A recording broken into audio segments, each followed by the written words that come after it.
بسم اللہ الرحمن الرحیم۔ ایک حدیث میں آئے کہ اللہ کے رسول صلی اللہ علیہ وسلم فرماتے ہیں صحابہ کرام کہ میں تمہیں ایک چیز نہ بتاؤں کہ جس کے کرنے سے تم جنت میں داخل ہو جاؤ۔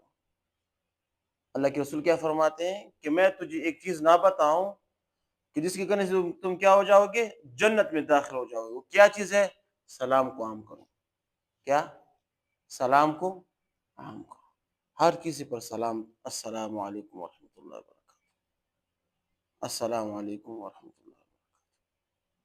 ٹھیک ہے نا؟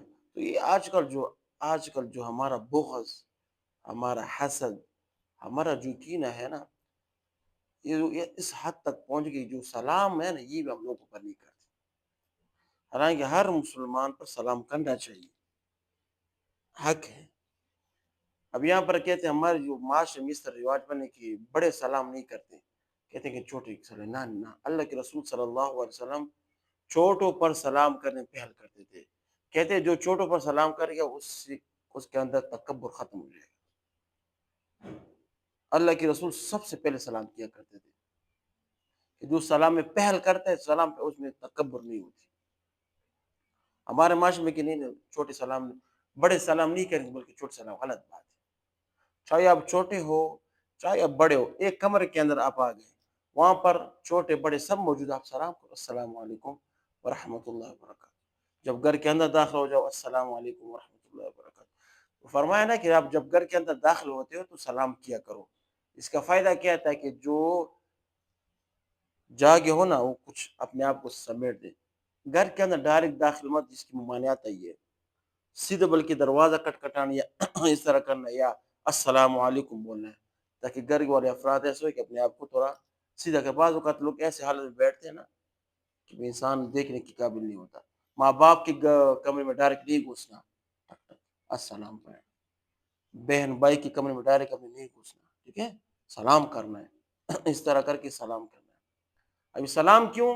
اس سے کیا ہوتا ہے؟ محبت بڑھتی ہے، بھائی چارہ بڑھتا ہے۔ ہر کسی کو سلام کرو، السلام علیکم ورحمۃ اللہ وبرکاتہ۔ اس انسان کے اندر تکبر ختم۔ اب چاہتے ہو کہ میرا اندر تکبر ختم ہو جائے نا، سلام کرو، سلام کو پھیلاؤ، سلام کو پھیلاؤ، سلام۔ عبداللہ بن سلام یہ رضی اللہ عنہ یہود کے بڑے عالم تھے اس زمانے کے،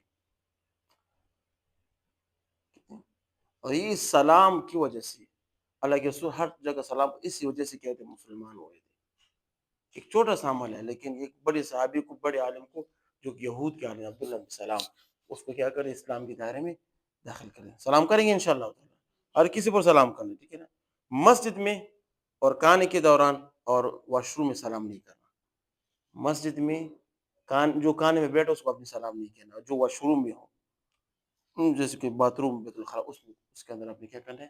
سلام۔ اور ایک جس کے پاس جو راستے میں اپنے عورت کے ساتھ ہو، جس کے ساتھ ماں ہو یا بیٹی ہو، اس کو سلام نہیں کرنا، کیونکہ یہ ہمارے شرم خیال کے خلاف ہے۔ جس کے پاس ساتھ کوئی عورت ہو نا، جس کی ماں ہو یا بیٹی ہو یا بہن ہو، اپنے ساتھ لے جا رہی ہو نا، آپ اس کے دوست ہیں، آپ اس پہ سلام مت کرو، کیونکہ وہ بہن ہوتی پہ انسان عجیب لگتا ہے۔ ہم معاشرے میں سلام نہیں کرتے، اور جو اس کے علاوہ مثال کے طور پر دسترخوان میں ہو، مت کرو سلام۔ کھانے کے دوران مت کرو سلام، نماز میں مت کرو۔ آج بعض لوگ مسجد میں سلام کرتے ہیں، غلط بات ہے۔ لوگ عبادت کے لیے کھڑے ہوتے ہیں، آپ سلام کرتے اس کے اندر خلل پیدا ہوتا ہے۔ اور بیت الخلاء میں ویسے بھی سلام، کیونکہ وہاں پر کیا ہوتا ہے؟ سلام کا جواب کوئی نہیں دیکھ سکتا، وہ بہت گندی جگہ ہے۔ ان 3 جگہوں پر سلام نہیں کرنا، باقی تمام جگہ پر سلام کر کے سلام کو پھیلاؤ۔ اس سے کیا ہوتا ہے؟ اللہ کے رسول فرماتے ہیں محبت بھی بڑھتی ہے اور جنت میں بھی داخل آپ ہوں گے۔ چھوٹا سا عمل ہے لیکن اس کا انعام کتنا؟ بہت زیادہ بڑا ہوا ہے۔